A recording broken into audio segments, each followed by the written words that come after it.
Coming to you from the Black Goat 39 studios, this is the GURU Talkin Sports Podcast, episode 133. Now here's your host, the Guru of Sports.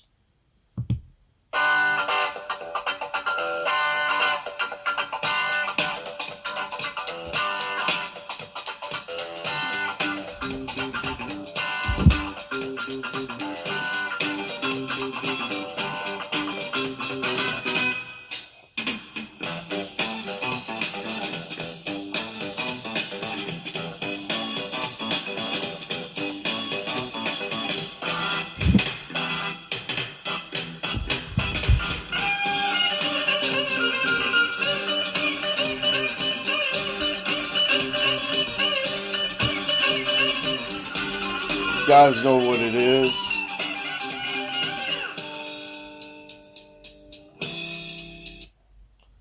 Excellent. Thank you, Ray Guru, for that introduction. You guys know what time it is. It's time for the Guru to get on the microphone. Hello, sports fans, and welcome. Welcome to episode 133 of the GURU Talkin Sports Podcast. I am your host, the Guru of Sports. All right, I am fired up again because I'm going to be having another guest, and you're going to be picking against the Guru. And I want to mention this. The Guru has been doing okay with, the picks, but, it seems as though that the other guests have been doing pretty well, pretty good as well. So, last week we had my cousin Damien in here, and he did really good. He had four picks correct, and he only had one that he didn't pick right. So, I got to give him credit. He was really good, and we really had a great time, talking and catching up on family and everything, and it was really, really good. What I want to do is I want to jump ship a little bit, and I want to start off with with Albert Pujols. Now, Albert Pujols did something that only four other guys have done in the history of Major League Baseball. 700 home runs. We still don't know if Barry Bonds' 762 is legit, but allegedly he has the lead. Hank Aaron is second with 715 or 755 home runs. And I'll talk about that 715 in a second. Babe Ruth, 714. And now Albert Pujols joins the club with 700 home runs even. What I wanted to say about Albert Pujols is this. Like I mentioned, the fourth major league player to hit 700 home runs and do it, in a very, very good way. Now, we don't know, and allegedly, we don't know if he's clean or not or whatever. And this is the whole thing now. I've heard this debate a long time through all sources that say, hey, you know what? This home run chase by Aaron Judge, that should be the record. Barry Bonds, what he did was the record, allegedly, with Barry Bonds and Sammy Sosa and Mark McGwire and all those guys. I don't know. It's not something that we can't relive, or, we lived through it. We lived through it and we saw it happen. We've seen it happen. Correct English. It's just one of those things that we just don't know. Me, I'm a baseball purist. I think that, what this Aaron Judge is going through is breaking the American League record. And it's, been a really, really exciting time, and, when I had to travel through New York, it was like, oh my gosh, it was like, a nightmare trying to get through there, through the Bronx and everything, trying to get, into or out of New York, because the stadiums have been packed. And, the young man that caught the ball the other night, he gave it back to Aaron Judge and everything. Everybody's saying he's a dummy or whatever. I don't think so. I think he did the right thing.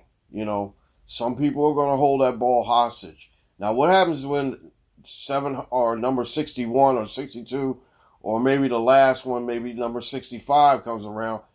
That's going to be special. That ball is going to be, up towards $1 million or so. All right, now Aaron Judge, to me, is a great ball player. He's currently in the lead for the Triple Crown. One of the best hitting seasons of all time. I have never seen anyone that can hit for power, hit for average, drive in runs, and do leading almost every major baseball category in hitting. It never has been done. So I'm rooting for him. Hey, I'm not a real big Yankee fan or whatever, but I like baseball and I like the purity of baseball. The guys that cheated, and I'm not. Hey, you cheat, you're not. You don't belong in the Hall of Fame. That's plain and simple. You just don't belong in the Hall of Fame. If you cheated, if you use steroids and everything, why should you get a pass into the Hall of Fame? You shouldn't. You could have an exhibit in the Hall of Fame saying, hey, well, these guys cheated and, they were supposed to be, great ball players and all, but yet still they felt as though they needed to, enhance their performance and basically, take steroids to do it. You cheat, you cheat. Some people say legitimately Barry Bonds is a home run champion and he's a home run king. I still say that, hey, you cheat, you cheat. Why should we give a pass to people who cheat? Shouldn't. Anyway, so I feel as though that, Albert Pujols is legitimately, the 700 club that he got into. It's legit. I've seen him play several times, and I've seen him, and everybody says the same thing. I don't know him personally, but it seems like he's a really, really nice guy, and I'm glad that it happened to a nice guy. The situation was really, really intriguing because he hit the home run, his .699 in the third inning against the Dodgers, the team that he just played for last year in Dodger Stadium. And that was, number 699. Number 700 came in the fourth inning and, off of a right-handed pitcher, and I'm going to explain that a little bit later. So, it was a great time. It was a great achievement. He's been sitting around 660 or he's been hanging around about like maybe 697, 98. It was just taking him a long time to get to those, two last home runs. But he finally got them, and I'm very, very happy for him. And I think it is a great, great achievement. I want to, like I did mention before, that number 715. Now, the Dodgers have one of the weirdest, history, pointers in the record book, because this is the second time they gave up an historic 700th home run. They gave up the 715th home run that broke 714 Babe Ruth's record back in 1974 to Hank Aaron. And they gave up the 700th home run to Albert Pujols just here last night. So my Dodgers, that's my team. I love the Dodgers. But I got to give it up for Albert Pujols. Even though he's the St. Louis Cardinal, he's a great guy. And I'm just glad that, he finally made it to the big club, the 700 home run club. Like I said, there's only 4 guys in there. Bonds, allegedly, Hank Aaron, and Babe Ruth. So congratulations to Albert Pujols. I do want to play a little bit of a cut from him. And I saw this morning on SportsCenter, and I wanted to play this for you. Just check this out. This is Albert Pujols explaining a little bit of what he went through last night. That's as emotional as I've ever seen you running the bases and all that. Why do you think this moment got you? Why? Because of this. My beautiful family, after the Lord, that's who I play for. They've been walking through this journey, through the ups and downs, and to the cries, and to the hurt, to the injuries, and, knowing that they have my back, and having them, understand in this game like this, being part of this history means a lot to me. Everything, pretty much, to me. So having them understand, supporting me and being here, that's why, knowing that they were here. And it's amazing how God works. I mean, it could have happened last week in St. Louis, which probably would have been awesome. But to allow it to happen tonight, having my family, friends, and people that really care and love me, it's even special for me. You've always said that you're not a numbers guy, but to be in that club with Hank and Barry Bonds and Babe, can you just put that in perspective, what that means to be? Do you own your home in Delaware? Actually, what the question was from the beginning, he asked, why was he so excited? And he explained it there, and it means a lot to him, and it means a lot to a lot of baseball fans out there that follow his career and basically know Albert Pujols. But the thing about it is that I look at it as a great accomplishment for a guy that's been playing for a long time. And, he had some years where he had to play in, with the Angels, and they didn't really, he had that long contract and it wasn't really that good. But, it was, the Dodgers gave him a chance. Once he left the Angels, the Dodgers gave him a chance.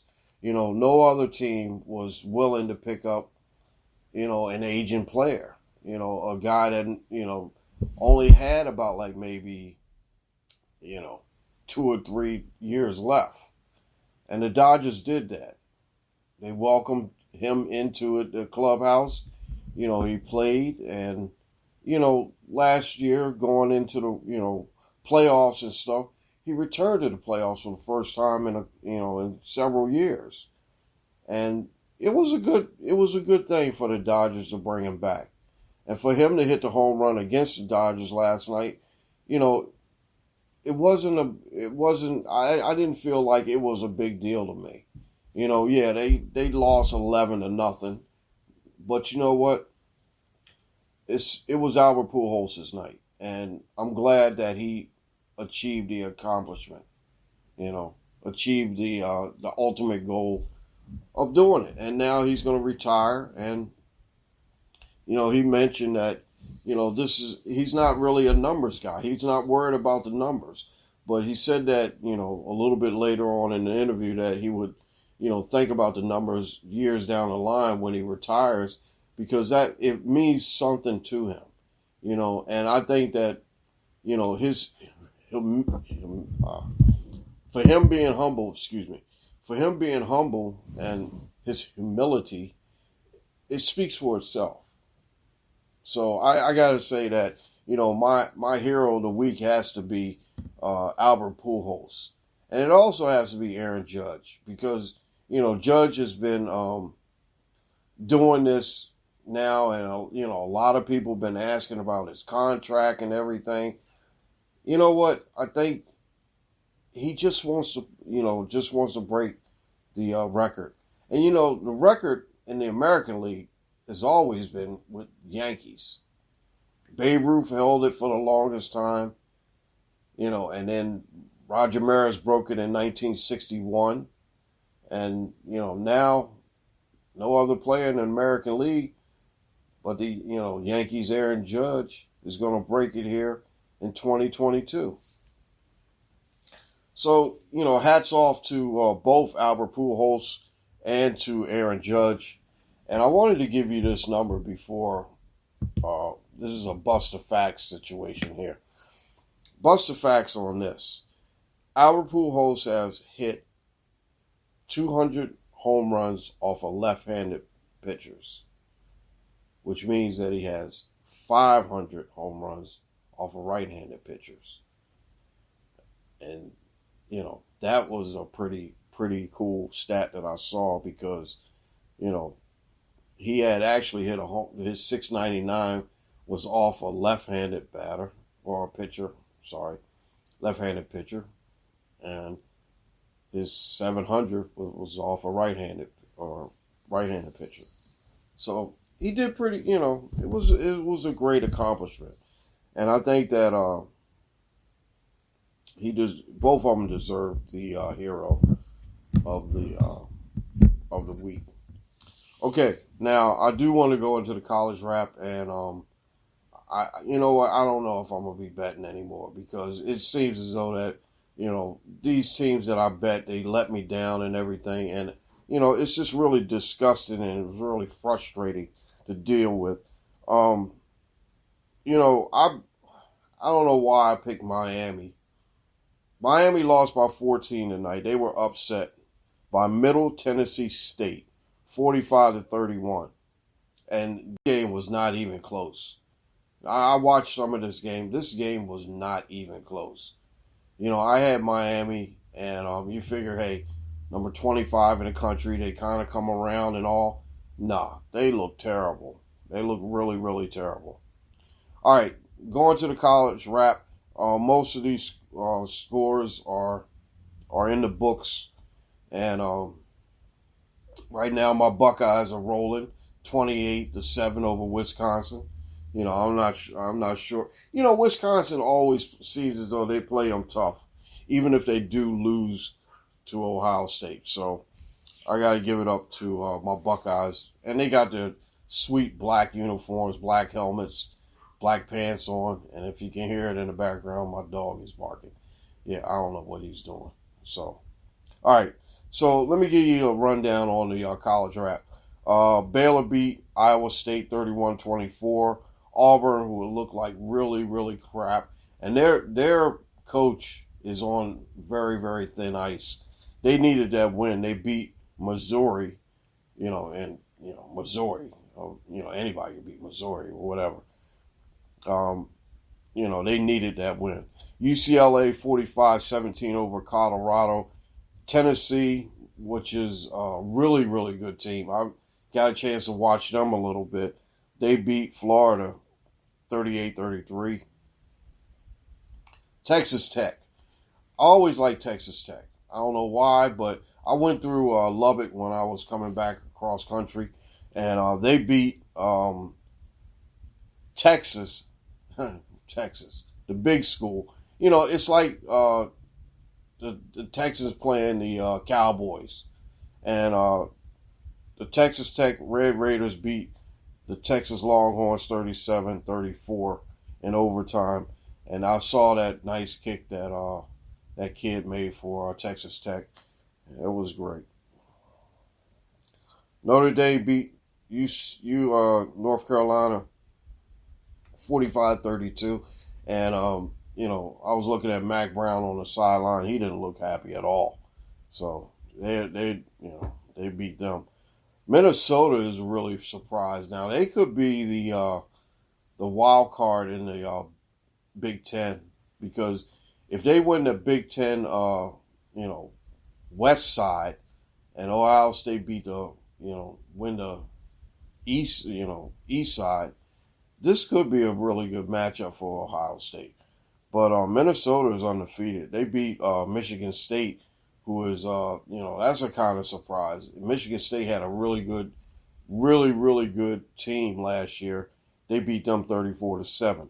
Oregon got past Washington State 44-41. Michigan didn't score 50 points this week. And guess what? Maryland, they lost by 7. 34-27 to Maryland. And Maryland was looking good at a couple of points, different points in the game. Did get a chance to see that one. Kansas, believe it or not, Kansas is not that bad. They really are not that bad. They beat Duke 35-27. So, we got still a lot of games going on. And I'm just watching right now, Ohio State is playing. There's no other, I got to scroll on the side of the television. But the thing is that when Ohio State game is on, there's no flicking the channels or anything like that. I just have to look on the side and just scroll down and look at everything that's going on. Rutgers is losing to Iowa. Oh, boy. Like I was saying, I went to the sports book this morning. And I don't know why, but it seems like the guy didn't hear me or something. I wanted Kentucky. He gave me Northern Illinois. I'm like, Northern Illinois? They were good like maybe 6-7 years ago. And they haven't played anybody. But guess what? They're playing Kentucky. Kentucky only has a 7-point lead over them. And they're in the just starting the third quarter. So I don't know. I already lost both my college ones because I had Miami on there. Thanks, Miami, for nothing. It's just disappointing because, it seems like every time I bet, it seems like I usually, come up with all the picks, and then there's one team on there on my parlay that doesn't do what they're supposed to do. So they kind of make me sick. Whatever. Anyway, so we're just getting started here. Right now I'm going to take a break, so I'm going to get the poo-poo of the week out, and then the news and notes, and then next thing you know, I'm going to go to the halftime. We're going to talk to our guests, and we're going to pick some NFL games. All right, so this is starting off here. This is the Guru Talkin Sports podcast, episode 133. And now it's time for our first break, and we'll bring in our voice actress lady. Here she is. You're listening to the Guru Talking Sports podcast. All right, we're back. This is episode 133 of the Guru Talking Sports podcast. Poo-poo of the week. I'm gonna just go right into this. Poo-poo of the week has to go to the Raiders defense. I watched that game the other day, and I had watched Kyler Murray run around like a little man that's just out of like maybe out of a bottle or something. I don't know. Kyler Murray is a great quarterback, and I have him on one of my fantasy teams. And matter of fact, I'm mentioning fantasy right after I finish this thought. Kyler Murray ran around on the Raiders defense, and it didn't help that Edwards, number 33, had that penalty, which set them up to tie the ball game, and then it's just pathetic. That was just a pathetic game. All the comebacks that we've seen last weekend. Who would have thought the Browns was going to lose to the Jets? Who would have thought Miami would come back as far as they did to beat the Ravens? And then this catastrophe with the Raiders, that was just even worse. I just, you can't, and that's the thing. Guru has to go and slap his own when, we have to, chastise our own, and, hey, when you're wrong, you're wrong. That's all it is to it. Raiders, man, come on. Y'all got to win tomorrow in Tennessee, because if y'all don't win tomorrow, then you might as well just hang this season up. And there's not too many teams that started maybe 0-3 or 0-4 and went to the playoffs. There's only been one team, the Chargers, from like maybe 2000, mid 2000s or so. So I just could not stand watching the Raiders last week. Here I am. I'm wearing my brand new Adams jersey. Went out and bought 2 more jerseys today too. I want you to know that hey, I had to get my Max Crosby jersey and I had to get my Darren Waller jersey. So I got both of those. Great deal. Anyway, so I have to slap the Raiders for poo-poo of the week. They really stunk. I'm going to be getting a new drop here pretty soon for the poo-poo of the week as well. All right, so news and notes, and then we're going to go to the halftime. I'm going to bring in my guest at the end of the half, and I'm going to give him an introduction, and then I'm going to talk to him, and we're going to, talk BS for a little bit, and then maybe pick some games, and then call it a day. All right, now Robert Sarver, Phoenix Suns owner. He owns the Suns and he owns the Mercury. He's going to sell the team. Okay. This has been a story out there for a little bit. I really haven't really touched on it only because I wanted to find out more of the facts. And my second one, news, I got to find the facts out on that one too. But anyway, he's going to sell the team because of, his misogynistic and racial comments, and it just blows my mind about how this guy thinks that he's a man of God. I'm not gonna talk about anybody's faith. That's his faith. That's what he says he's a man of God, but yet and still he uses the N-word all the time. And he's very misogynistic, and he talks to women like trash. So, that's his thing. That's what he says. He's a man of God. So, we got to give him, I don't know. How can you say that? And, I don't know. I'm not really going to, go into whatever his faith is or whatever. But anyway, he's going to sell the team. So, Phoenix Suns are going to have a new owner pretty soon. I think he bought the team for like maybe $450 million, somewhere around in there. And I think he's going to stand to get around about $2 billion, maybe $2.5 billion for it. So for both the Suns and the Mercury. Not a bad payday, huh? All right. Boston coach M.A. All right, Boston head coach is suspended for a long period of time. We don't know when he's going to come back because of inappropriate relationship that he had with one of the staff members in the Boston organization, Boston Celtics organization. Now, I heard this a couple days ago in the middle of the night. I don't know the whole story. Nobody knows what he's been suspended for. He probably had an inappropriate relationship with a staffer. It might, we don't know all the facts. And like I said, I don't really like to talk about stuff when I don't know the whole facts. From what I heard, that he might have been involved with someone and the organization probably told him to stop. And he kept doing it.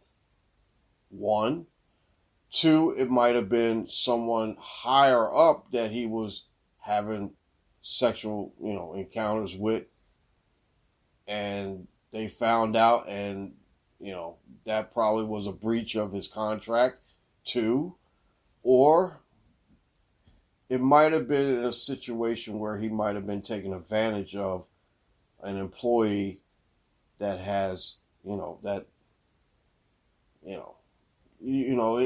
how situations go. And I really get uncomfortable about talking about these things because I really don't know. I don't know. I wasn't there. I don't know the whole story. And that's why some of these things I don't really touch because, like I said, I don't know the whole story. When I do, I will say something. But, I did watch something on Instagram. Matt Barnes had came out with something. He said he put it out there for 2 minutes. He was defending the Boston head coach. I'm not going to screw up his name because, hey, the Guru do mess up names a lot. So, I just want you to know that. But anyway, and then he had to take down the post because he found out about what really happened. Now, he found out. He knows the story. But he had to take down the post. So, if that is some indication of what's going on, this situation might be very, very deep. And like I said, I don't want to speculate on anything that I don't know about. But I want to say this.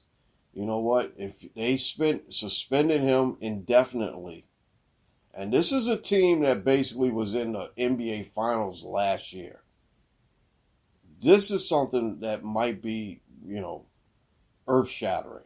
You never know.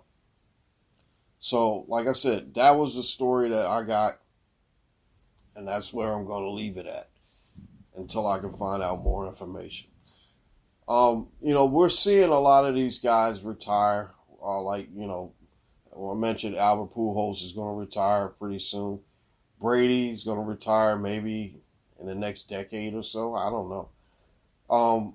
Serena Williams just retired. Roger Federer, one of the greatest tennis players of all time, 20 Grand Slam championships. He retired last night, and he was playing doubles with one of my favorites, Rafael Nadal. So I'm not sure who they played against. They played against two guys that I never heard of before. So I want you guys to know that Roger Federer. I saw it on SportsCenter. He was crying, and he was saying that he could have walked away from the game a long, long time ago, but his wife gave him the opportunity to play. So I got to say hats off to Roger Federer, and he's also going to be my hero of the week. So, basically that's it for news and notes.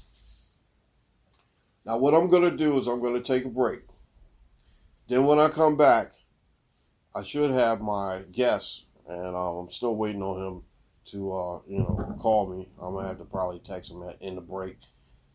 And then we'll come back, and then I'll introduce him, and then we'll pick some games, and then we'll call it a wrap. We'll call it a wrap for episode 133 of the Guru Talkin Sports podcast. So we're at the halftime right now. Goody, where you at? Bring your butt in here. Goody is, I don't know what you do.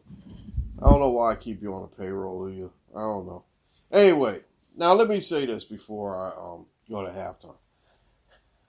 Like I said, a lot of stuff going on, a lot of driving, and I love driving. I love my job. I'll tell you one thing. Why is it that New York is always doing construction at night? At night. I got stuck in New York going under the Cross Bronx last night. I'm not complaining because, it doesn't bother me. Traffic, I'm very patient. I'm a very, very patient person. But the thing about it is that I'm sitting up there, driving, getting into the groove. And I'm playing all kinds of music to keep me awake. And I had a pretty good sleep because, hey, I slept about maybe 12 hours, after I made my delivery up in Boston. But anyway, I was like, man, come on. I'm in New York, and next thing you know, it's like I get over the state line, and I'll say around New Rochelle, they were doing work on the Cross Bronx. And I'm like, oh, man. So everybody had to go through one lane. And I'm like, okay. Usually takes me about maybe 30 minutes to get through. It took me an hour to get through. And I was like, oh, my gosh, an hour. So anyway, get up to the bridge right by the under the apartments and everything, and then going up and then going over the span of the bridge, and that took about like maybe 45 minutes or so. So I'm like, oh my gosh. But they had 3 lanes blocked. There's 4 lanes. They had 3 of them blocked. And I was like, oh my gosh, I can't believe this. But anyway, it was all right. The drive was okay. Like I said, it doesn't bother. Driving does not bother me. I don't know why. But, like a lot of guys that have been on the road, I've heard this from some of the guys that I work with. They were like, oh, no, you can have that. You can have that driving on the road stuff. But, it doesn't bother me at all. I don't mind because, like I said, if I get a good talk show or, I listen to other podcasts. I listen to, the Mary Mac podcast, which is really good. I'm like at the end of the program, I'll definitely refer you to it. But, like I said, most of the podcasts I listen to and stuff like that, comedy, anything to keep me laughing and keep me awake, I'm down for it. So, like I said, I was jamming David Bowie and I was jamming some, the Doors last night, and that was pretty cool. But like I was saying, oh my gosh, here we go. It doesn't bother me. Then, like I said, you still had the Yankees going on. That's even better because like maybe, let me see, a couple weeks ago, I got caught going from Long Island into Queens and into Brooklyn because guess what? Serena Williams was, retiring. Her retirement was going on at the U.S. Open. And then the next thing you know, the Mets were playing. So it was like, really, really hectic trying to get out of Long Island, into Queens, into Brooklyn, into Staten Island, and then going over to Verrazano and the Gothers Bridge. That was something else. So, like I said, I always find these adventures, but it doesn't bother me at all. I really, really enjoy doing this. And like I said, I was thinking about starting another podcast called On the Road with Guru. I don't know. Maybe I could do that. I don't know. But I tell you one thing, Black Goat Sports is going to have to pay me more money. Because, like I said, I have a lot of stuff that, I do. And, like I said, maybe Black Goat Sports can give me some of the money so I can make better bets. You never know. All right, anyway. Enough for, the chatter with me. I'll be back on the other side. But like I said, I really appreciate you listening. And this is the Guru Talkin Sports Podcast, episode 133. I'll be back after the half with my special guest, and I'll talk to you in a second. And now here's our voice actress lady with this.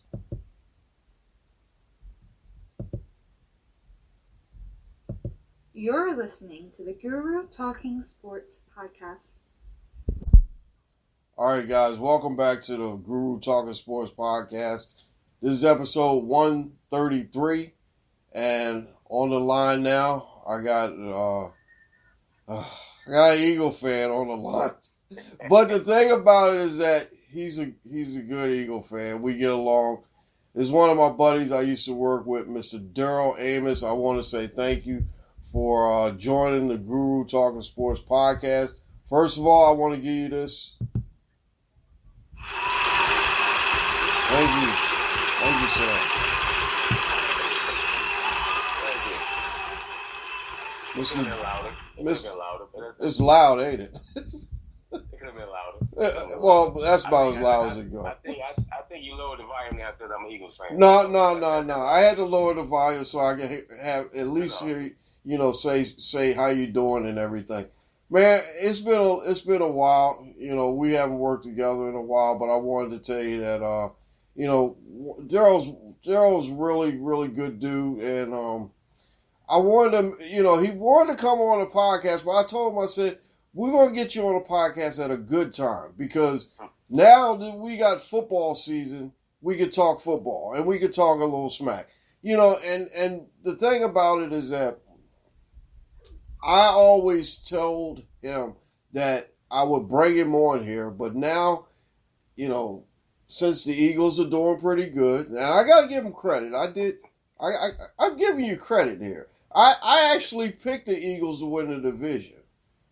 Oh, you did? I did. I picked the Eagles to win the division. Okay. Now, Caden picked them to win the Super Bowl, and I didn't, I still had, I picked the Bills and Tampa Bay, I think. Okay. Well, now, who did you actually pick for the Super Bowl? Well, I'm always pick the Eagles. All right. Now, who do you got in the Well, I'm AFC? definitely picking them coming out the East.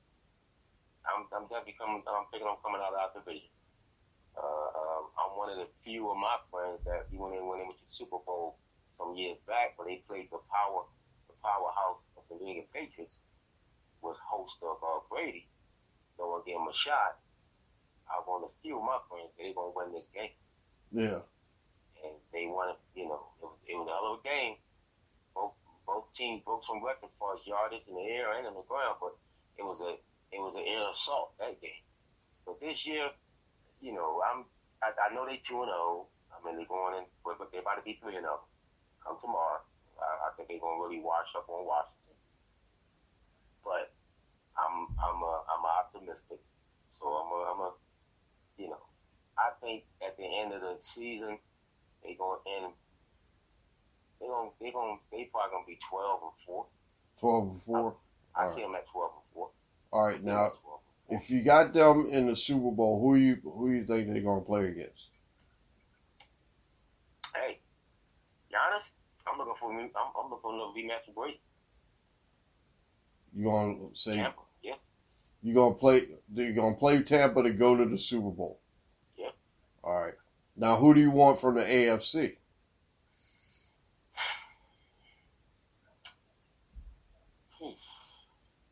You like Kansas City or? I was looking at KC, but I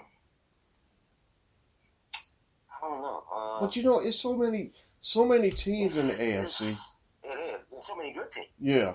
And it's almost similar to like basketball, where the West is the powerhouse over the East when it comes to size and speed, where the East is more like muscle and grit. Yeah. Same with football. I think on the eastern side than the West. The West is more of an air assault type teams with, like, say, KC, even the Midwest. Got some great teams. Yeah. You know what I mean? But the East is more to me like a blue collar type team. Like, Yeah. You know what I mean? The Baltimore's, like the Eagles, Baltimore's, and Washington, Denver. I'm sorry, not Denver, but I'm about to say Raiders. I played in Las Vegas now. Yeah. I'm never gonna get used to that. Yeah, I know. Raiders at one time was my all-time favorite team. Yeah. Well, you should have stuck with us. We can take you back now if you want. No. They were until they hurt my feelings and beat my Eagles in '81. and ever since then, I was Yeah, I'm not gonna mention that. And how do you think I felt last week when they lost to the Cardinals? I felt like that was personal to me. That's a game they should have won. Yeah, I know. I thought they won. Yeah. Because I'm a flicker. I try to, especially when the Eagles ain't playing, I try to watch several games at the same time. Yeah. And at one time, I'm looking at they was doing pretty good. So I ain't watching them. I think I'm watching another game where I flicked over. Actually, I was watching WNBA. Oh, you watching championship?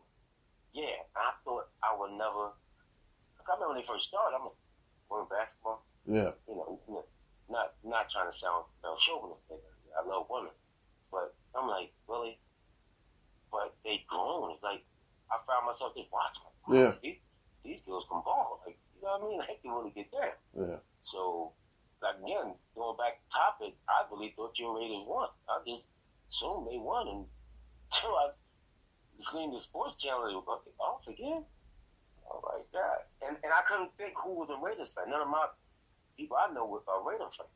Yeah. But I forgot yours truly was a Raiders fan. Yeah. You know, so trust me, if that would have came into fruition, I would have called you.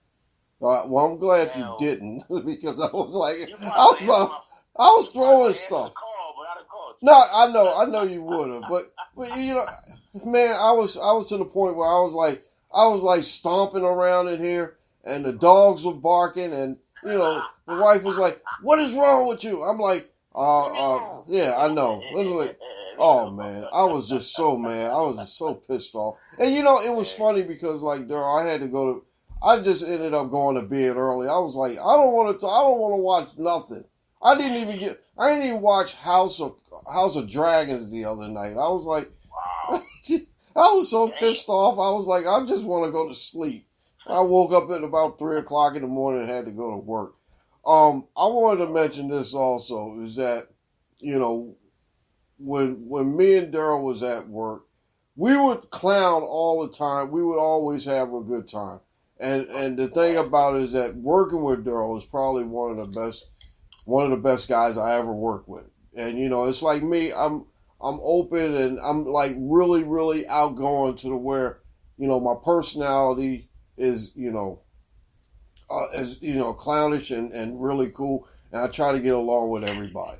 And that's why, you know, me and Darryl are still friends and we talk and you know, have a good time.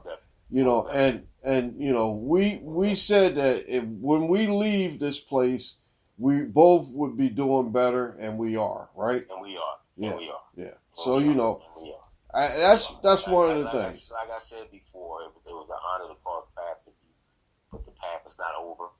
You know, it was an honor to meeting you out there. Like I said, at the time, it was a stressful job, so we had to make the best out of it. Yeah. And sometimes making the best out of it, clowning around, smile, happy. You had to. If not, you just go crazy. Yeah, exactly. I don't want to mention the job name because it gives me a hernia every time I mention it. So I'll never mention it. But working there, especially at nights, you got to have a tough skin. Yeah. You have to have tough skin, and help to have good people like the boy, the guys we worked with, Terrence and all them really helped out. To make the nights go a little smoother. Yeah. So I don't regret that about it. You know what I mean? It made me stronger. Yeah.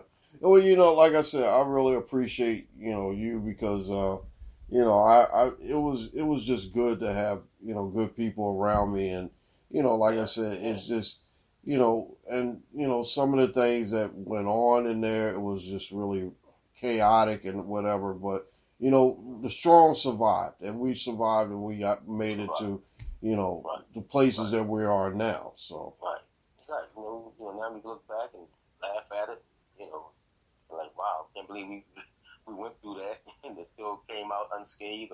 Well, not fully unscathed, I'm sure you got some scars. Yeah. Sure, but as you mentioned, we both doing better. Yeah, well, they still want you back. They still want, and they want me back too. But I told them, I can't. I said not. And that's the thing with me is that if you move from one job to the other, I don't usually go back. I never go back to another. I always try to find greener pastures. Yeah, that's the thing. I mean, I'm the same way in a sense where it's a reason, a purpose why you left the job. Unless you got fired, that's something different. Yeah. But if you left on your own accord, then it's a reason, a purpose why you did it. So why go backwards? You know what I mean? Yeah. Because that reason to me is going to stay that way when you go back. It's not like it will change because of you. Nothing stops because of one person. So, unless you got fired, why would you go back to a place that you left, on your own accord? Yeah, exactly. For whatever reason, whether it be finance or just the atmosphere or just the conditions of it, why go back? So, my thing is I learned from it. It made me better because I'm still driving. So it just added some more experience under my belt. So, I'm still driving local and, but I know if I had to go back, not there, but if I had to do that same type of position we did before, I know I could do it blindfolded. Yeah. My thing is, I always tell people, if you can survive there, that's truly jockeying. Yeah. You go anywhere and jockey. Well, that's the thing. I gotta admit, you were the best. I mean, because one of I was the best, but I appreciate that. I really do. Like I say, I hold you in high regard. Always did. And the thing is that. So, I like to think that I held my own. And just I had to. I mean, I gotta stay busy. But like I said, I think that you were the best because, like I said, out of all the guys that I've worked with, there wasn't too many people that could hold a candle to what you did.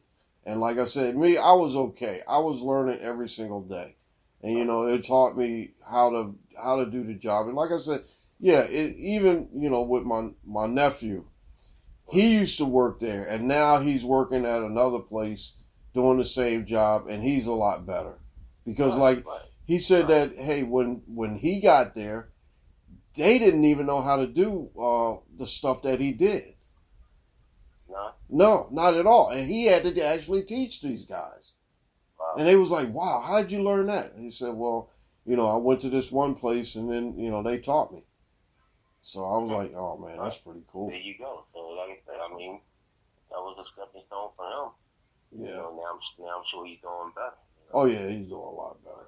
But not to get off topic. I mean, well, I guess any topic you lead, I'm gonna follow. But it's still what we're talking about. That place is, one of those things where, I'm glad it happened. I'm glad I went through it.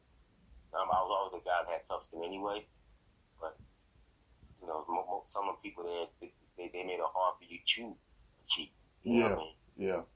But, you was in a different, you was good in your own effort because you was in a different setup. Like, you know what I mean? You wasn't, you had your own little, your station, so to speak. So, so that's why I get on guys when they,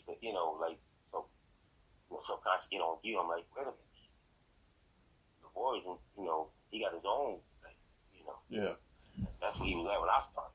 But the thing is that I had to look out for you because, like I said, when I had when they had shift changes and stuff like that, I said, well, you know what? Hey, look, I gave you the shift that you wanted, and I said, hey, you know what? It didn't matter. That blew me away. I was like, wow, I was gonna leave then, but I'm like, I can't do no more night shift. I'm like, you're promising this. Here I go again. This is night shift shit. So when you gave me that, I was like, I was really planning on staying for longer than I did. I was on the shift I wanted. Yeah. 12 to 8, and you was gracious enough. You didn't have to, but of course number one, you senior to me. But you really didn't have to. It's a great shift. You don't got to get up early in the morning. Yeah. And then you get off. You still got rest. You still got to do what you want to do. If you parlay like that, you still got time to do that. So it was great to me. It was a great middle shift. But the thing is, Darryl, is that it didn't matter about seniority or anything. It was just that. Well, some folks did, I don't say no name, but. Yeah, but see, I looked at it this way. It was like, hey, look, if I could help somebody else out and give them what they want, then, it makes it a lot easier because then you got more happier employees. And see, that's the thing. It's like, what we do at my current, job, they give us stuff that they know that we can succeed at, and they know that it's not going to be a point where it's going to be to the point where it's going to drag you down and make you not want to do it, Yeah. So, it's like, and then they give you an option. Hey, if you want this one or this one. And like, I took the one route yesterday where I only had one delivery, and that was it. One delivery, come home. So, right. So, Right. All right. So we talked a lot about, what we've been through. So I want to ask you this. Now, I know that you're a Philadelphia Eagle honk. Well, I'm Philly. What up? Yeah, I know. I know, and even the Flyers. I mean, I watch hockey. only sport I don't watch really is soccer. Soccer. The World Cup is coming up in December. I'm gonna, I'm definitely gonna be talking about it. I have to talk about it because I'm a sports dude, right? So I got, I kind of mention everything. All right, so we want to get into the NFL picks, and I'm actually, I don't know if I can. I don't know. The sound on this one is not really good, but let me see if I can get this one. All right, here's my sports lady. And now it's time for Guru's NFL Picks of the Week. Did you hear that? Yeah, I heard. Okay. Yeah, she, the voice actress lady, that's what I call her. She's pretty good. But the thing is that, it sounds like a lot of times a lot of people that said that they didn't hear it. Probably because they were on a Zoom call.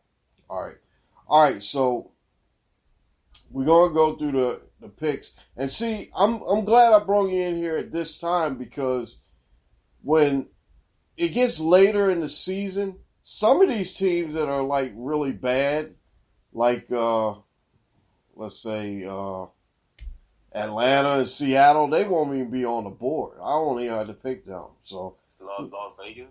No, I don't say Las Vegas. All right, Las Vegas. There you go. I like Jacksonville too. I'm So sorry, they started out 0-3 now. I mean, yeah, I know. And it's pretty much that's a pretty mature adjustment on the 3 games. Yeah, it's a long season, 16 games. Yeah, it's gonna be a long season, but I'll tell you one thing. It's the way they play. Yeah, exactly. And I'll tell you one thing. If they go 0-3, I'm probably gonna call out on Monday. No. You ain't calling out. No, I ain't calling out. No, I love that money. In your blood. You ain't calling out. Exactly. I love that money.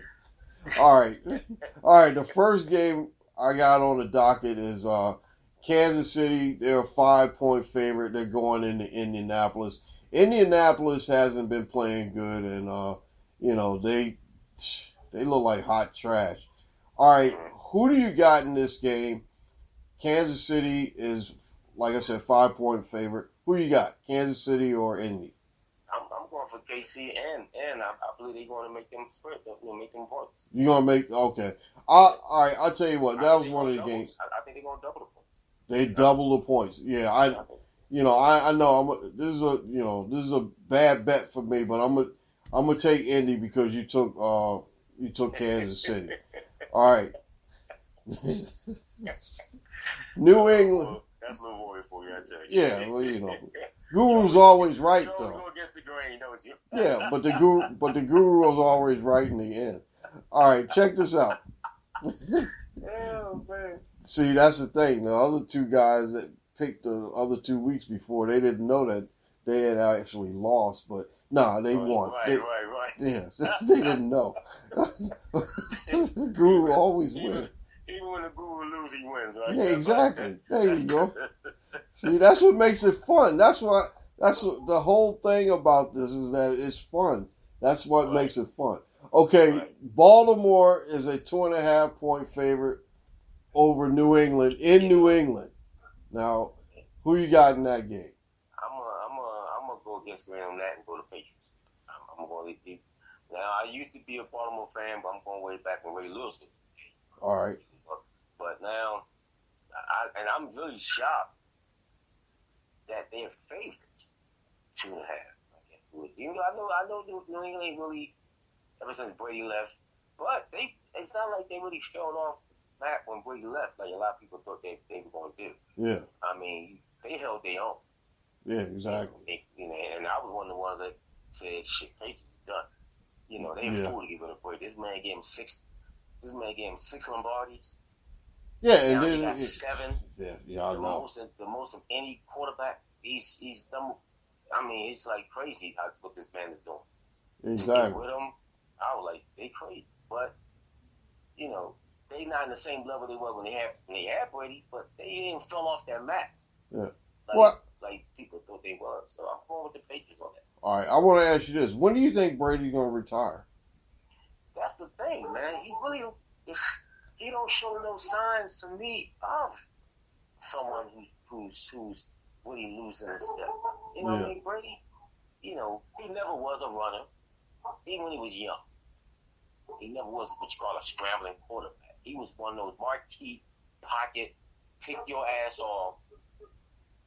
I mean, type quarterbacks. I mean, only one that I could see that he was, you know, good thing that like Deion said, you know, Deion wasn't playing at his era because he was the only one I could think of that really, when he gave Brady a hard time as far as, you know, being a quarterback and all that. Other than that, Brady can read defenses very well. Yeah. So I don't see him. I mean, he's what, 42 now? What old is Brady? 45, I think. 45? Okay. Yeah. But look at it. I mean, look how he's doing. Yeah. Brady 5 seconds. Y'all, Brady only need like 2 or 3 seconds. Yeah, exactly. You know what I mean? He got a nice offensive line, awesome offensive line. And Brady don't need that much time. Yeah. Like I said, he can read defenses so well. I don't see his skills diminishing. I really don't. You know, it's not that Brady. Of course, no one's when you're 40s. You're not the same when you're in your 20s. Yeah. But I don't see him. Any type of skill diminishing. So. Yeah. All right. You know, at some point, yeah, it's time to hang up. I think his wife even. I think this probably his last year. Yeah, I think so too. I think that's what his wife is. Oh yeah. You know. Yeah, they don't need no more money. I mean, you know, she's a top model making millions. He's the top of his class making millions. You know, and Brady seemed like a real smart guy. I mean, in terms that I know he invested well. You know, I mean, he still got his healthy. And let's face it, Brady never been really injured. Yeah. In his whole career. Yeah. He had one injury. To the point where he's out for season. So, you know, but I think this may be his last year. I was probably came back, you know, after the first retired. Yeah. You know what I mean? I was probably came back. But Yeah. I think his wife was like, no, this is it. You know, win, lose, or draw, this is it. After 40 days, yeah. Yeah, you know what I mean? You know, you hanging it up. Now it's time to be with family. So, you know. Yeah. So I'm going to say this year. All right. So in that game, Baltimore, I'm going to take Baltimore, and I'm going to take the 2.5 points. Okay. So why are you picking Baltimore? I'm from Baltimore. That's the only reason. Okay. Yeah, I'm from Baltimore. Originally from Baltimore, so I got to go with my hometown. Right. All right. Okay. All right. Now Houston is going into Chicago. Chicago is a 2.5 point favorite. Now this is the Lovie Smith revenge game. Now, who do you got in this one?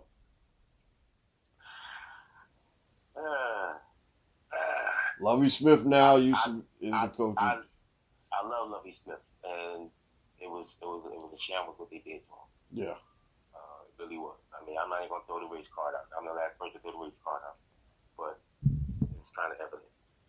But I'm with you on that. Well, I told you at the prelude that I was picking Houston. Yeah. On that, so I'm a stick with that. Okay. Even though I'm a big Lovey fan, we ain't back in Chicago, so I don't know my best saying Houston on this. All right, that means I'm gonna have to take Chicago on that one. Only reason I'm taking Chicago is because of Justin Fields. He's an Ohio State guy, and I love my Ohio State guys. They're winning anyway, 38-7. All right, now. Wow. Yeah, you know, Ohio State ain't gonna lose anytime soon. All right, they better not. All right, now Las Vegas is a 1.5 point favorite over Tennessee. Who you got in that one? Tennessee is a great city. I'm sorry, L. You know what I mean? I know you're gonna take the Raiders. I'm always be your friend, man. But no, I got to go with. As I said again, Raiders used to be my number one team. Oh, God. They really did until 1981, where they broke my heart. But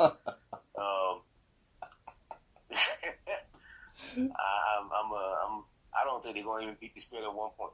Oh, jeez. I really You don't think so? Hey, the reason why they only give him +1. Why? I mean, what team gets +1? I mean, that tells you right there. If you got a +1, that tells you your record shot. Well, Shit. there's a lot of +1s up here on this board. We can get through these. Yeah. Okay. All right. So who you got?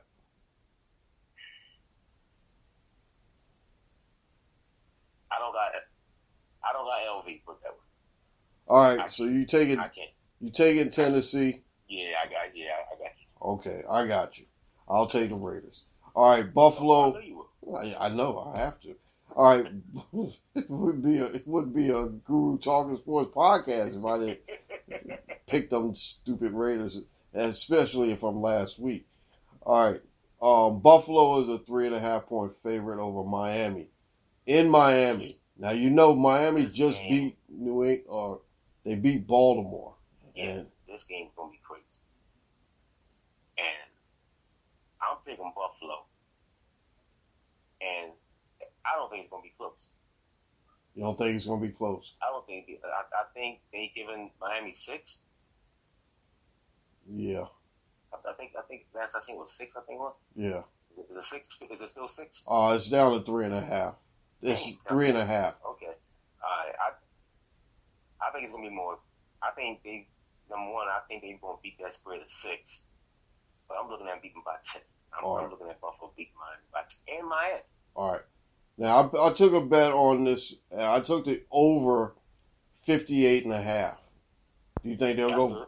That's good. You think they'll go 58.5? Nah. I'm looking at 35-10 Buffalo. Wow. 30, So 40. That's about 40. How much split? 35-17. 35-17. That's about 41. 35-17 Buffalo. It's not going to be close. I mean, it's not going. I don't think. All right. Buffalo going. This is a statement game right here. Buffalo. All right. I think defense out there, they're going to shut Miami down for defensive wise, and they're going to kick a few field goals to start it off in Buffalo, and then they're going to open up the run game. And that young, I think that young running back.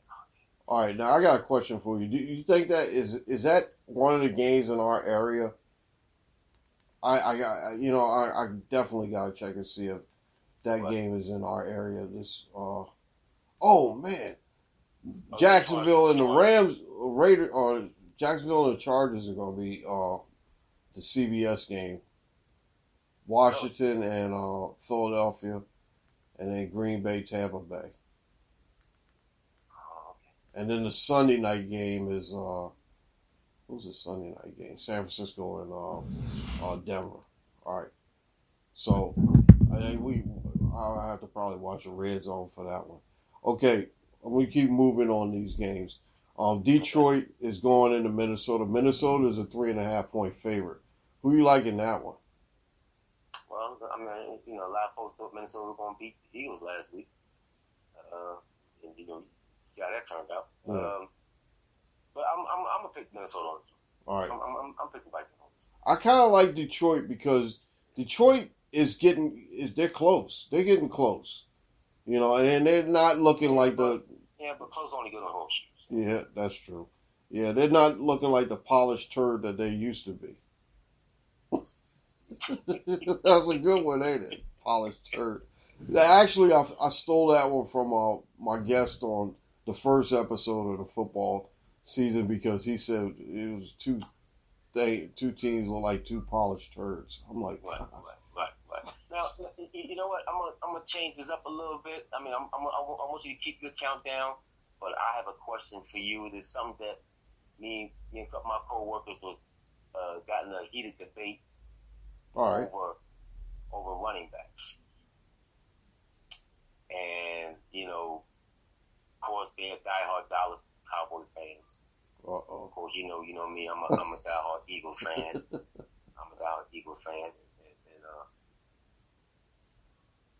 hold on a second. All right. Oh.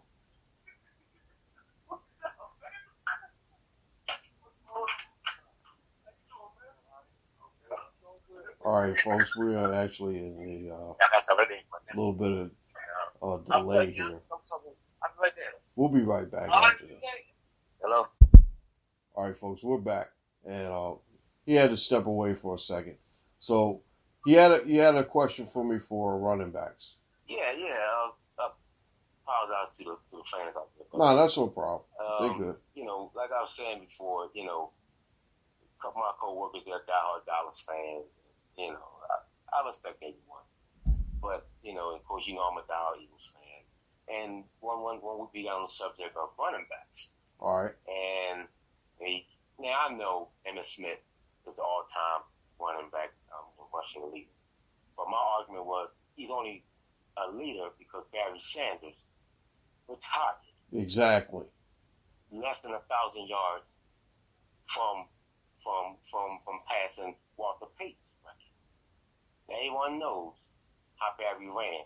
So, and I say, wait a minute, Emmitt Smith had the best offensive line since shit. I mean, Washington Redskins had the Hogs. Yeah. And Pittsburgh had a great. Barry never had it. Yep. I said, if you were first to two and Barry was on the Dallas line, that record wouldn't be touched today. Yeah, exactly. And that's so. I asked them. I said, look, let's be very unbiased here. Give me your top 10 running backs of all time. So of course he started Emmett, but he had Barry third. Barry third. He had Barry third. He had Emmett first, Walter Payton, then he had Barry. Then this was knowledge is really getting fuzzy. He was just going off the map. He had Franco Harris like 6, and he started naming guys. I'm like, wow. I think he had OJ down like 8th or something. Yeah. I'm like, damn, I said, what happened to Jim Brown? Yeah. Yeah. I said, what? I said, I'd have made Jim Brown second only because, and the reason I made him second, to me, Jim Brown left after only played 9 years. Yeah.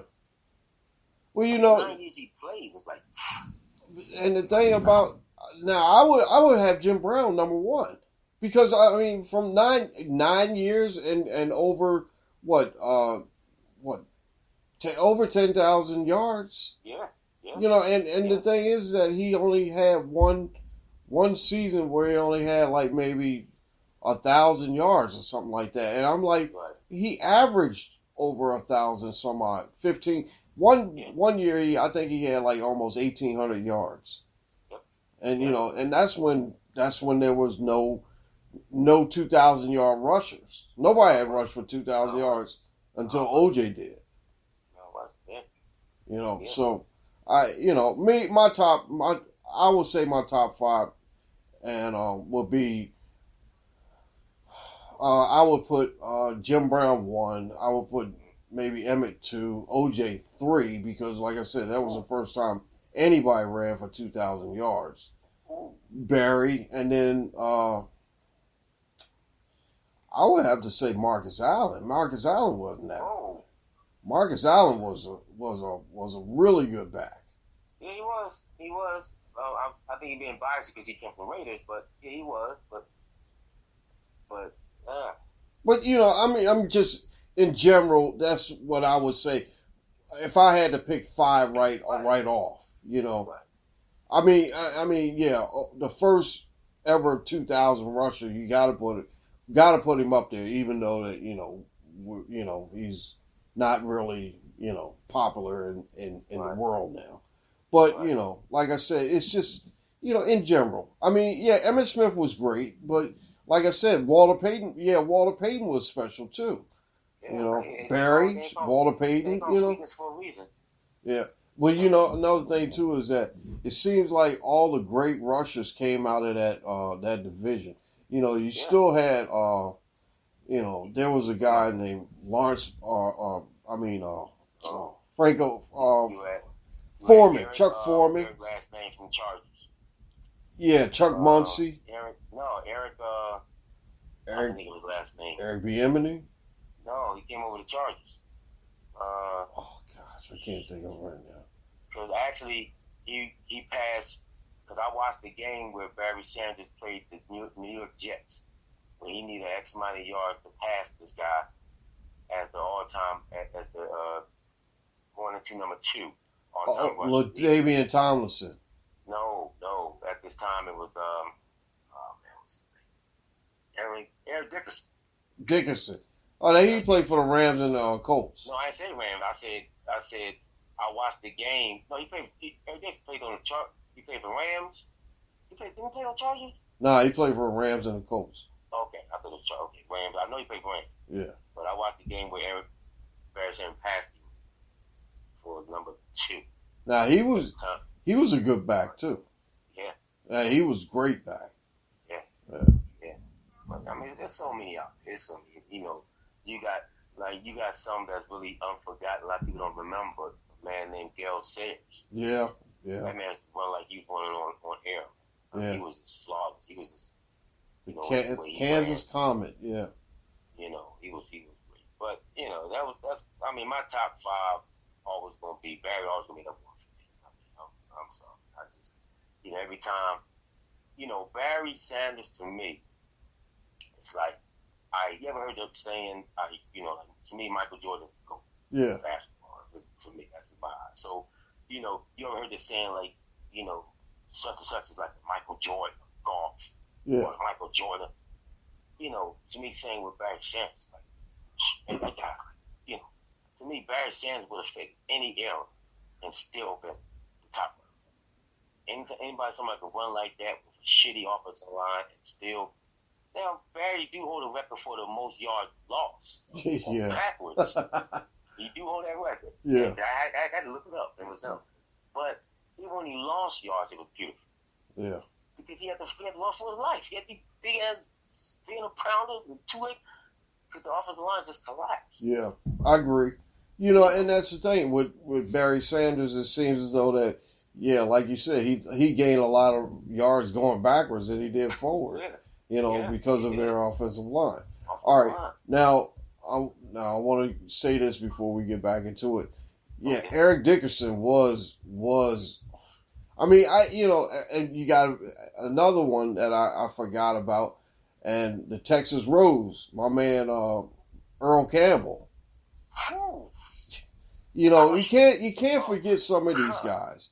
And see, that's the thing. There's so many. There are so many. So many. And like I said, man, I threw out Marcus Allen, but like I said, I always liked the way Earl Campbell ran because he was just ferocious and dangerous. I mean, he was just. You had to really be suicidal to go head on head with that guy. Exactly. His thighs, his legs, he was huge. Yeah, well, I tell you what. Ask Isaiah Robinson about how bad how good he is. Oh my gosh! Every time I see that, every time I see that, he blew him up. Yeah. Oh my gosh! Yeah, I thought he killed him. I did too.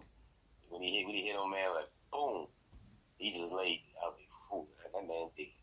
All right. All right. Well, I'll tell you what. Here we go. We're gonna run through these and then.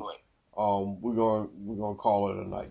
All right. So Cincinnati is going into New York to play the Jets. Cincinnati is a 4.5-point favorite. Cincinnati hasn't been playing good, but this is, a surprise game for the Jets. Who you got in that one? I'm going Cincinnati. Cincinnati. I mean, like you said, they haven't been playing well, but the loss that they always been in the game. Been missed field goals here and. Stupid penalties there. I think they can get right on the Jets.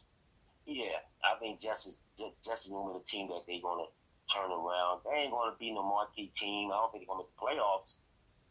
I really don't. But I think, they're going to beat this game. Yeah, but another thing, too. Garrett Wilson, another Ohio State guy, looked good. I mean, and Corey Davis, where was the coverage on Corey Davis? That it's like, where did he go? I mean, it's not like they was being doubled. I mean, it was just single coverage. I seen a couple dimes here and there, but but for the most part, yeah, right. Where was it? It wasn't. It was, but I think this was Cincinnati going to turn around into a win column. Yeah. Now I know you're going. I didn't mean to cut you off, but listen to this. I know you're going to pick this game.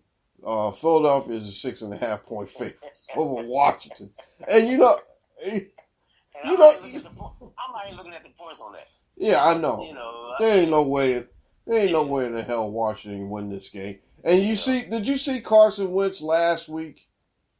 He threw that ball right up in the air again. I never was a Carson Wentz fan. I really wasn't, and I was pissed off when they got rid of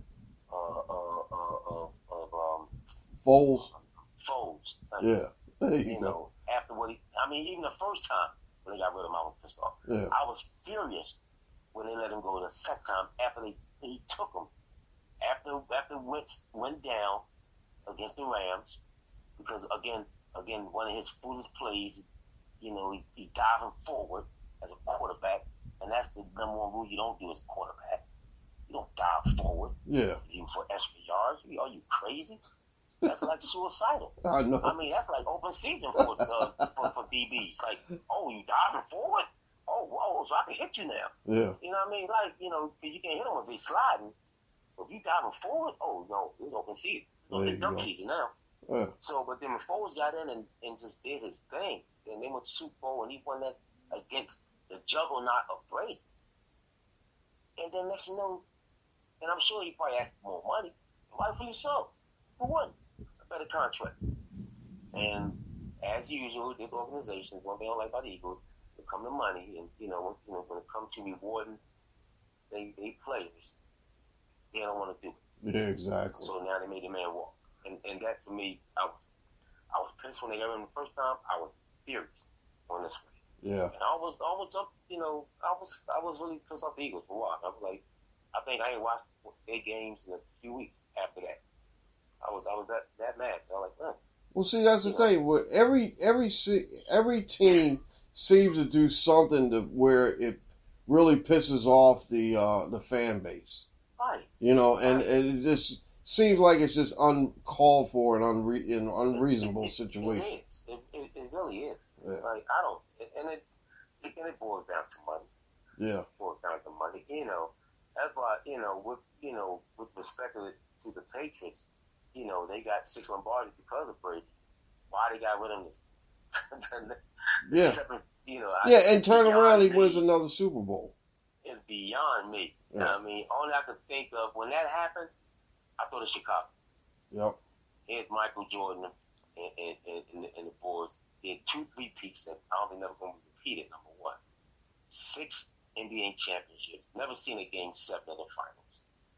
They could have won the 7th one, but I think there was more pressure where people was like, all right, look, it's time for someone else to win. We tired of seeing Chicago in the finals. Yeah. Tired of seeing once they make the playoffs, anybody gonna beat them. Other All-Stars was tired of losing. I mean, All-Star, Hall of Fame guys that's in the Hall of Fame without a ring because of Michael. Yeah. And I think that's what Brady was. I think, and that's just my sense. I think with New England, like they know New England always gonna be in the playoffs. Once they make the playoffs, you ain't beating Brady. Yeah. You ain't beating. I mean, it's it's like, come on now, you gotta even this playing field. And that's my only take to break that team up after winning the 6th Lombardi trophy. Yeah. To break a team like that up. And then what Brady do? The next year, we went to Tampa. And Tampa won one Super Bowl against, beat the Eagles, for the division championship. And beat the Raiders in the championship. And beat the Raiders in the Super Bowl. So they already had a Lombardi already. But Brady went there and put them back on the map. Boom. It's 7th. So I don't. As an owner, I'm not getting rid of nobody like that. I'm gonna ride this train until it stops. Yeah, exactly. As an owner, because he's bringing in revenue. Exactly. All my seats are full. That's revenue for me. Yeah, well, see, that's the thing. That's the thing that a lot of teams say. Well, you know what? I think it's time to break this up. But yet and still, why would you when you can have a dynasty? You know, that's the thing. You could have a dynasty, but you don't want a dynasty. You would just want to just go ahead and break it up. And that's right. I think that's what happened. I think when the Patriots was a dynasty, and no one it was a juggernaut. And the other team fight up together and fuck all that. And look, man, something gotta happen. We can't win. We can't win with Brady and guys. You know, because Brady even cut his salary to get other people on his team. All right. So the Brady, it wasn't about money. So I mean, you know. So I don't know. All right. So, all right. Well, going to the next game. New Orleans, 2.5-point favorite over Carolina. I think Carolina's pretty much trash. I got New Orleans in this one. Yeah. Which dog is that? That's my German Shepherd. Oh, okay. Yeah, that's the big one. Oh. Tell me he's on a podcast now. Huh? Tell him he's on a podcast. It's all good. It's all good. All right. Now, who did you like in that game? I'm sorry, what game you talking about now? New Orleans and Carolina. Ooh. I always was I like the Saints. Saints, yeah. Saints. Yeah. I think the Saints will win that game. Yeah. I like the Saints. All right, moving along. Jacksonville is a 3-point underdog going into playing the Chargers. Who you like in that game? I think Jacksonville will upset that. You think they're going to upset? Yeah, I think they're going to upset Chargers. Wow. Yeah. I think I'm gonna have to go with them too. All right. Now Really? Okay. the Green Bay Tampa Bay game. Tampa Bay is actually favored by 1. Who do you like in that game? I'm going Tampa every day. Tampa Bay. I'm never going to get hurt. I'm sorry. Yeah, I hate to go against Brady too. I can't. But I do like Aaron Rodgers. Aaron Rodgers is okay, but since he's on the Zen thing or whatever. I'm not an Aaron Rodgers fan. Never was. I think he's a crybaby. I think he's one of those guys where I just not had no vibe with him. Yeah. I never had no vibe with Aaron Rodgers. I mean, I'm going. He's a number 1 ballot Hall of Famer. I know it. I get it. He's going in there. He's already an all-star. I get all that, but he's just not my cup of tea. I hear you. Quarterbacks. All right. Now, yeah, I agree with you in a sense, but he is great. And that's the thing. It's just that top quarterbacks of all time. One of the top quarterbacks of all time. So you got to give him credit where credit is due. All right. Yeah. Okay. Now the Rams are going into Arizona. Arizona is a 1-point favorite. Now the rest of these games are actually 1 or 1-point favorite. Who do you like in that one? I don't see Arizona beating the Rams. I don't either.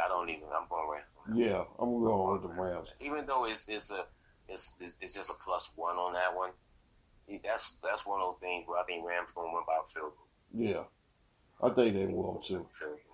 All right, now this game here might be the play for the number 1 pick. Seattle is a 1-point favorite at Atlanta. Now, who do you like in that one? I think I'm gonna go with Atlanta only because Seattle no longer have a marquee player. Yeah. You talking about Russell Wilson? And Russell Wilson, yeah, Wilson. Yeah. He was a playmaker. Yeah. I mean, I like him. He was a playmaker. I think he got railroaded. I think. Yeah, and I was really shocked. And again, I think I brought down the money. But Russell proved himself that he deserved more. Yeah, but check this out now. Here's a quarterback matchup: Geno Smith versus Marcus Mariota. That's like the primary, one of the best quarterback matchups. Hall of Fame, yeah, right. Anyway, I know Hall of Fame trash, right? Yeah. Oh my Yeah. God, that guy. I know. Jeez. All right. He came out of college and Huh? you know, he had him on the Mount Rushmore when he came out of college. So like, really? Are you serious? But you know, he was good in college. That was it. He was good in college. He was great in college. Yeah. He was great in college. Well, see, that's the thing. Most of these guys, he was too small. yeah, He was too small. Yeah. I mean, he was. Was he what 5'11"? I know they had him at 6 feet. Yeah. 6 foot. I don't think he was 6 foot. I mean, boy, the arm. You know, he definitely could scramble. Yeah. Well, that's just like Tebow. Tebow was great in college, but not a pro quarterback, was he? Not at all. Tebow. Yeah. I don't know why Tebow got a lot of flack. I like the Tebow. I thought he was good too. He had a nice arm, strong arm. I don't know why. I think he's real good in college. I don't know. I couldn't understand the flack he was getting. I just couldn't understand it. Yeah, me I neither. tried to pinpoint. I'm like, what? Why do you don't like this guy? Why do you don't like people? And then he tried doing some, commentary and stuff like that, and he was just getting like trashed, man. Yeah. I just couldn't understand. I don't know if it was just basically they didn't like him or they didn't like him because he was a religious, You know what? You're absolutely right. You know what? I think that was he was one of I won't say the first ever did it, for kneel, but he actually kneeled and prayed. Like he was, most guys they kneel. He was very religious, and I think, I'm not saying he, call him Catholic type, but I think he was one of the first to really brought it back, as far as religion. And it's sad when we got fans, just don't like guys that do that, like, but they call themselves Christians. Like, what's wrong in, thinking the Almighty? What's wrong with it? It's a physical, dangerous sport where one hit can really, knock you out for life. Well, you know what? So, I'm gonna tell you like this. Before wrap up these two games, I'm gonna tell you like this. They should have got a lot back into a lot of these things, but a lot of people have a disagreement of, talking about God and making sure that God is in these things. So, and that's their loss because believe me, that's on them. So, all right. Well, I tell you what, we got two games. I'm gonna wrap them up, and then we're gonna call it a night. But you got San Francisco as a 1.5 point favorite over Denver. Russell Wilson didn't look good, and Trey Lance got hurt, and now it's a Jimmy G show. I'm gonna tell you this. I like 49ers too because I think Jimmy G is gonna bring these. He knows how to play. So, I got to give Jimmy G a lot of credit. Even if Russell Wilson was playing, he just looked so uncomfortable on his debut on Denver. Yeah. I think I would still pick 49ers on that. Only because he's just, now it could be, he ain't used to his new teammates yet. You know what I mean? It has to be an adjustment period. He's in Seattle, six years? Yeah. So, around it. So, that mesh is already there. I think there wasn't meshing at all. So I think that's probably what he just wasn't used to his offensive line, snaps. Yes, he had a couple false starts and stuff like that. Yeah. And he was just wasn't there. I think even if he was playing, even if he was playing on the game, I would still pick the 49ers. All right. Well, yeah, like I said, I think that, it just seems as though that right now he's just targeting one person, and that's Courtland Sutherland. But, he doesn't really have, Judy got hurt. So you figure, they're going to have to open up that offense a little bit more. So, I still would take San Francisco because their defense is a little bit better, and I like Deebo Samuel. I think he's still an X factor. All right, now, the last game on the docket is your two favorite teams in your division. Dallas is the Giants are actually a 1 point favorite over Dallas. I don't know what's up with the Giants. The Giants are lucky. But Dallas is lucky too because who would have thought they would win that game last week with Cooper Rush? Hey man, I would pick Alvin and Chipmunks over Dallas. So you like the Giants? I would pick anybody over Dallas. Actually, I was gonna play this game, but I said, you know what? I just didn't feel comfortable with this game because, like I said, I don't know if I can trust Daniel Jones. You know, I just can't trust him. I mean, Saquon Barkley looked pretty good in the first 2 games, you know, and for them beating Tennessee and Carolina, you know it was okay, but you know, Dallas is surprised. I won't be surprised if Dallas beats out. I'm never gonna go with Dallas. I hear you. But I won't be shocked if they blow this team, they blow them out. You know, I mean, they are the, you know, we look at matchup to matchup, Dallas, you got that edge, you know. And I'm just being a sports fan. Dallas got the edge. Yeah, they do. They got the better team. I could never see myself going for Dallas. It's just, I don't know. I just can't. So I hear you. I don't feel bad. I understand. I know because you know you're the, you know, and that's the thing. Eagle fans, they are loyal. Eagle fans are very loyal. Yes. And they don't you know back down, and well, we all know that y'all crazy. So you know, but but you know that's the thing is I live with 2 Eagle fans. Snowballs and Santa Claus now. Yeah, exactly. Yeah, and you know, next thing you know, that you know they booed Michael Irvin when he was down on the ground, dying, and you know I understand. We didn't give a damn. Yeah, I know.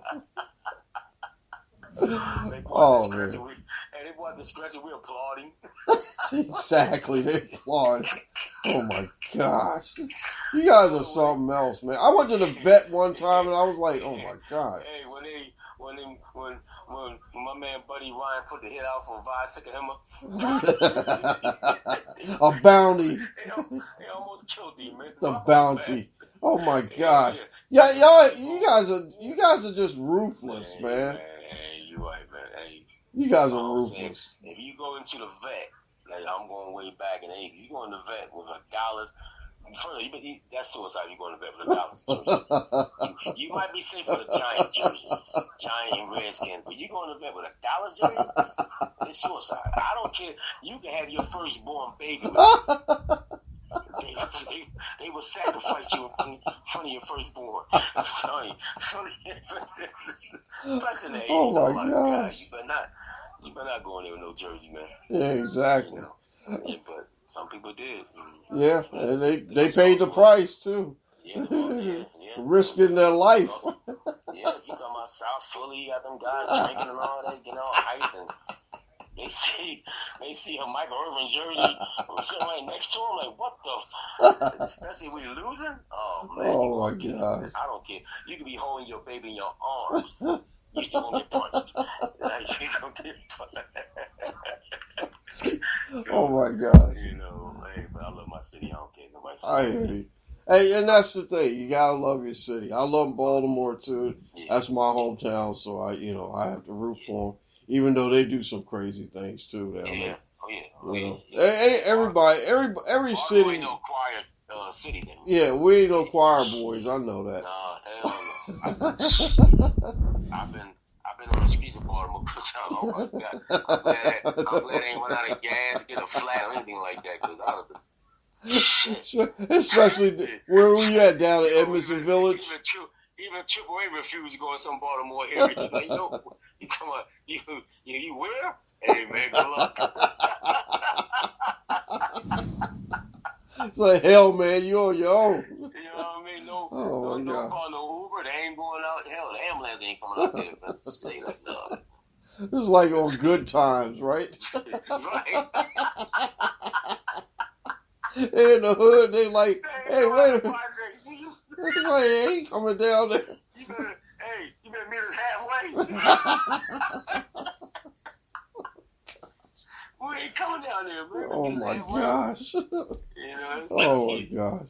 Yeah. All right, hey man, I gotta wrap this up, but this has been an episode. I ain't gonna lie. Yeah. We're at long time overdue. I should have been on this show Believe me, after this, we're gonna have to bring you back. So you always welcome. I ain't gonna tell your fans that I the one that invented you. That I the one that found you. So, I ain't gonna tell your fans that. All right, don't tell them. Well, don't for me, tell you them. had a podcast. No, hey, look, like I said before, I'm glad to be on the show. I'm happy with your success in the podcast. Keep the good work going, man. I appreciate doing it. doing great things. With the sports arena, sports fans out there, and all that. Keep it going. I appreciate it. I thank you for coming in, and like I said, you're always welcome back. And the thing is, I'm gonna come back. I know you are. I'm gonna bring you back. Don't worry. I hope maybe you can have it where it be like a group setting. Oh yeah. Have little innocent disagreements. Shout matches and all that, but it's still innocent. Well, I tell you what. Anybody really call nobody no names. It's just, we need to do that. I tell you what. I'll bring you back when I have like a Dallas and a Giant and a Commandos fan. No, don't have no Dallas. And let's try to keep it PG. You have a Dallas on that joint. That's going straight to R, man. It's going straight. Let's keep it PG. Oh my gosh. Redskins, Giants. That's all PG. You throw Dallas in that joint, turn right down. Hey, I'm gonna be like, what's my man? I can't think of his fucking name. Every other word, a cuss word. Samuel Jackson. Yeah. I'll be like Samuel Jackson. Man, you put the Dallas on there. That word will be a cuss word. I hear you. You better send the children home in bed early. Oh yeah. Well, there's something else. All right. Well, Mr. Darryl Amos. Thanks for inviting me, buddy. Mr. Darryl Amos, I really appreciate it, and like I said, I will be talking to you soon. You guys, hold on a second. I gotta talk to my guests off air. You guys, we'll be right back. Do you got anybody you want to shout out or anything? Shout out to, of course, number one fans of all, the Eagles fans. Shout out to that. Shout out to my wife. Shout out to my family. Shout out to all the people who's protecting us in this country, overseas, and beyond. And just, peace and love for everybody. All right, I appreciate it. All right, guys, you hold on. We'll be right back with the Guru Talking Sports podcast. We're going to wrap it up right after this. This is episode 133. We'll be right back really soon. Wow. Wow. That was a conversation for you. Now, I really don't go that long, but I tell you what, me and Darryl, we always, when we get together, we always talk and we always have a good time. But I just want to thank him for coming on the podcast. I want to thank you guys for listening. And I know that was a lot of podcasts, a lot of stuff to get out. But, the conversation that we had about the running backs and everything, I thought that was a pretty good conversation, worthy for football. And, good stuff, always good stuff. We was also talking about this game that we couldn't believe because it is true. This Stephen F. Austin beat Warner today. 98. Now listen to this. 98-0. And they scored, in the first quarter, they scored 5 touchdowns. Second quarter, they scored 3 touchdowns and a field goal. Third quarter, they only had 1 touchdown, 1 safety, and 1 field goal. And in the fourth quarter, they scored 4 touchdowns. So that equals 98 points. They beat them 98-0. And I've never seen this in all the years that I've been watching sports and everything. 98-0. That is probably the record closest to 100 I've ever seen. All right, we're going to wrap this up. And I just want to thank you guys for your patience, your contributions and everything. And I just want to say that, it's been a long night. And I got to get out of here, but I just want to say, find me on all the social medias. You know where to find me on Twitter and Instagram. I'm available on that. Big props and shout outs to the Mary Mac Show on Grief. Mary Mac does a great job, and like I said, I told you guys and girls earlier, I refer you to that because the Grief Authority is a great website, and I really enjoy watching and listening to all her podcasts.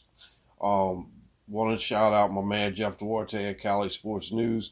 Thank you, Jeff. My man Curtis, cousin Curtis, and his grandson Jarrett, the young GM. Got to give him credit too. And also my main man, Mr. Dave May Jr., my baseball insider. I'm going to bring him in, and we're going to sit down and talk some football after the season. I'm waiting for after the baseball season.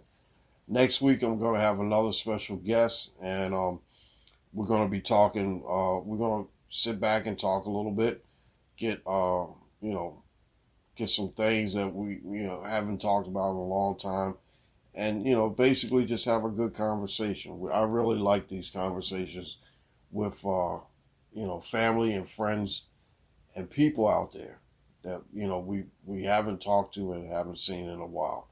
So Caden Guru is the executive producer and board op. Ray Guru is my musical advisor and music and technical engineer and all. Dante Guru's backup co-host, and we always remember our cousin Aaron. The motto is saying is this has been a Black Goat production from Black Goat Entertainment. Copyright 2022, all rights reserved. We don't hate, we always congratulate. We always congratulate and create. I'm getting tired now. And we don't steal from anyone. Use the hashtag Big Props and Guru Talkin Sports. We want to thank a lot of people tonight. I think I'm going to try to get all these in. I want to thank everybody and from the aliens. I want to thank you guys. I want to thank my man Robert Spencer. I want to thank my man Rocco, Ernie Talbert, Keith Stewart, Kareem, and my man Big Al from New Jersey. Sherry and Paulie over at GTS. My favorite peeps, guards, Kat, Christian, Betty, Hunter, Garrett, and Tony. Everybody out there, we want to say thank you. We really appreciate you guys. And like I said, it's been a long podcast, and gotta get ready and get ready for football tomorrow. You guys check it out before you go to your football things, and check out this podcast when you can. I'm the Guru, and like I always do at the end of my podcast, I always leave a moment of silence for Cousin Aaron. We love Cousin Aaron, and we'll never forget him. I also want to say thank you to Miss Ann and Anya Myers, all his friends. We appreciate you guys. Guys, take care. This is the Guru signing out for tonight. And, man, I'm getting tired. I'll talk to you guys next week. You guys take it easy. The Guru will see you real soon. Take care.